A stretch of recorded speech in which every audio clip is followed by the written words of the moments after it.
It is common that patients who are recovering from a brain injury or a severe physical injury might have thoughts of suicide. It's important that although that may not happen for everyone, that it's important that we pay attention to someone who might be feeling so hopeless and so helpless that they might think that their life isn't worth living anymore. And especially if someone has a brain injury, depending on where their brain injury might be, that might affect their ability to be in control of their behavior. It might affect their decision making. And especially if they're also using drugs or alcohol, that can certainly even more so impair their ability to make some good decisions.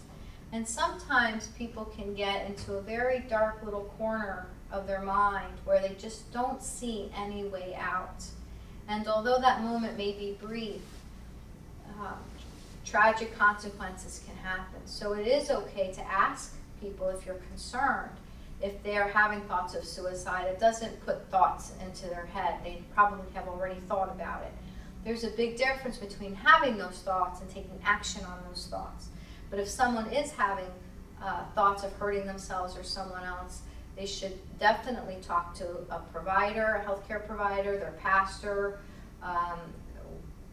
whatever supports that they might have, and to get assessed and treated for that if that happens. It's also very common in people who are suffering from depression, which often happens as a consequence of exposure to trauma or as a consequence of brain injury.